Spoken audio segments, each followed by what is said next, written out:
guys, today I'm going to make oatmeal, and my family calls this fancy oatmeal. It's got lots of good stuff in it and does not taste like your normal humdrum run-of-the-mill oatmeal. So first, if you're going to make oatmeal, I prefer to use the old-fashioned oats. I don't have a brand preference, but I do use the chart on the back to figure out how many or how much I need for each serving.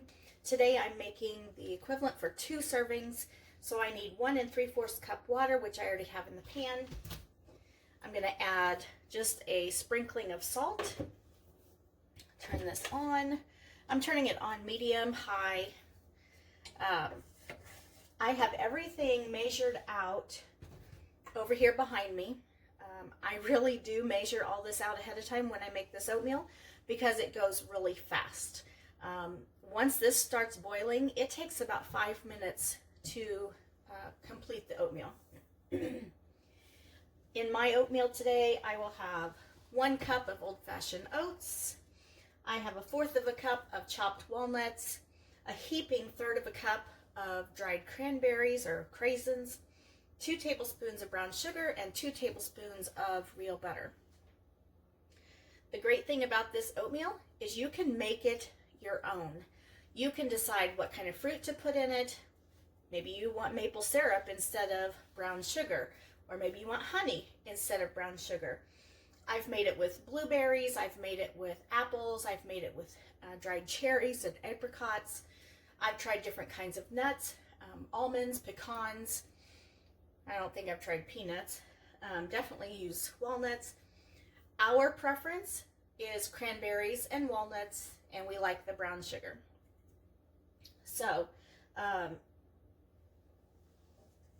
tell you how I came up with this recipe. Way back when, McDonald's had oatmeal on their breakfast menu, and sometimes, being a school teacher, we get free breakfast from McDonald's. And not very often, once in a blue moon. And one day we got free breakfast, and I ordered the oatmeal. It had walnuts, it had cranberries, and it had apples. And it was so delicious. But I thought, I could make that. I can make that for us.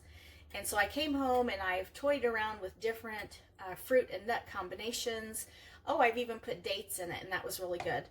You can add cinnamon and nutmeg, or maybe a little bit of apple pie spice or pumpkin pie spice. Just make it completely to what you or your family likes to eat. And so anyway, got to playing around with it, tried lots of different combinations, and the cranberry walnut is what we prefer. Now, it is Sunday afternoon. We've had breakfast, we've been to church, we've had our lunch. And so I'm making this so that we will have it for breakfasts this week. It'll make about, kind of swells up to about 3 cups of oatmeal. And I'll just portion that out into little containers, and we can stick it in the microwave this week before we go to work. Or in my case, I eat after I get to work, and because my first graders eat in the classroom, so then I eat with them. And if you're going to reheat it later in the microwave, you might want to add a tiny bit of liquid, whether it be water or milk, excuse me, just to creamy it up a little bit, because it kind of dries out after you portion it up. All right, this is almost boiling. I'm going to go ahead and add in my 1 cup of oats. Give it a good stir.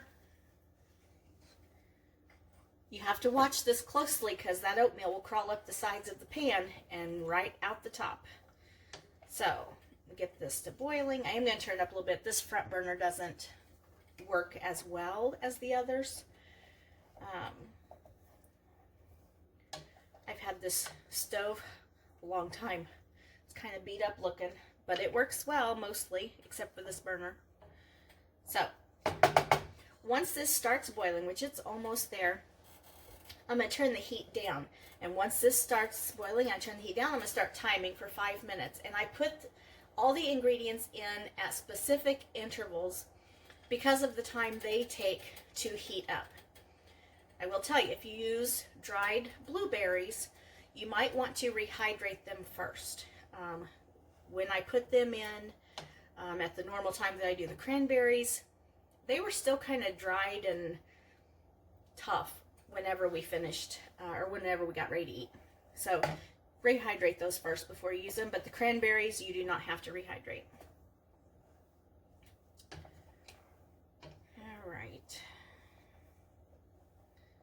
Ooh, one time I did, I had a little bit of apple pie filling left out of a can.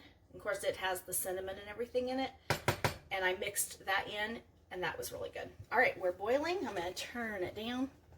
I want it to be kind of a slow simmer because it cooks so fast. And if you cook it really, really fast, all your moisture evaporates, steams away, and you still have kind of dry, chewy oatmeal. But if you cook it slower, or as slow as you can, a slow simmer, you get a creamier texture with your oatmeal. All right, so 12:35. I'm timing and I'm stirring to keep it from crawling out the top of the pan. It's slowing down to a slow simmer. Okay, so 12:35. Whenever I get to 12:33, I'm going to add in my cranberries because the cranberries really only take about 3 minutes to rehydrate and have a nice chew to them, I guess is what you'd want to say. I mean, they're not dry and chewy like a craisin is, but they're certainly not back to fresh like a fresh cranberry. Okay, so I'm going to bring camera down here. I want to show you what I mean by a slow simmer. Okay, here we go. I might just do the rest of it like this so you can see what's in the pot instead of looking at me. Okay, we're at 12:36.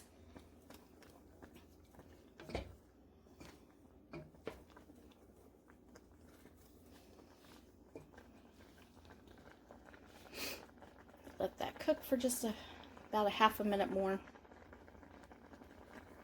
Probably turn it down just a little bit more too.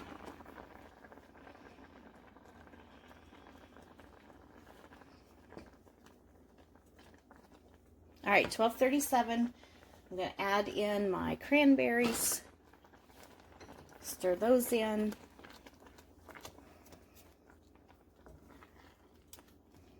When I get to 12:38, which would be 3 minutes into my cooking time, I'm going to then add my brown sugar and butter and get that stirred in. I don't add the walnuts until after I turn off the heat and I remove it from the burner. Walnuts, they will turn bitter if you are boiling them. So, love to put walnuts in my brownies, in the oven, long cooking time, or, the 25-30 minutes it takes to make brownies. They do great. But if you put them into something that is boiling, like the oatmeal, they're gross. They turn bitter. If you put them in after you turn off the heat and you remove it from the burner, they heat through because of the residual heat of the oatmeal, but they also soften a little bit. Not squishy soft, but just a nice texture, a nice chewable soft. So we're at 12:38. So I'm going to add my brown sugar and my butter. Now you might find that you like more brown sugar or less brown sugar. This is what works for us. I figure a tablespoon of brown sugar and a tablespoon of butter per serving is how I figure that out.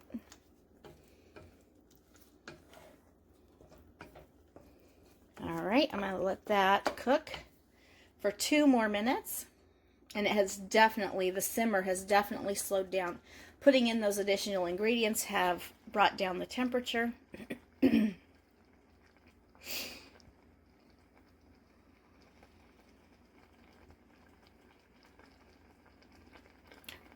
One of the great things about cooking is making it your own. I like to take, I'm going to put the camera back up on the tripod, back on me. I like to take dishes I've had maybe at a restaurant or at a school dinner or at a church dinner and make it to fit our family. Make it my own. All right, just about half a minute more and we'll add the walnuts.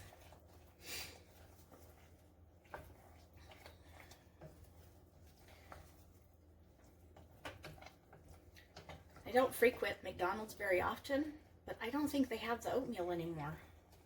And it was so good. So I'm glad I can make it myself.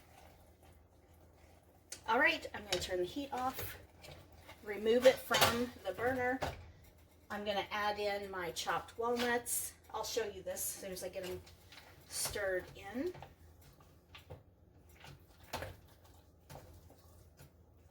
Okay. And that oatmeal. All right, there you have it. My fancy oatmeal. And it is delicious. It'll burn your lips off if you eat it right now. You need to let it cool for a minute and then enjoy. I don't even add any milk to it. If you wanted to add milk when you put it in your bowl, go ahead. But we eat it just like this. Hope you enjoyed this video. Let me know what you think. Thanks. Bye.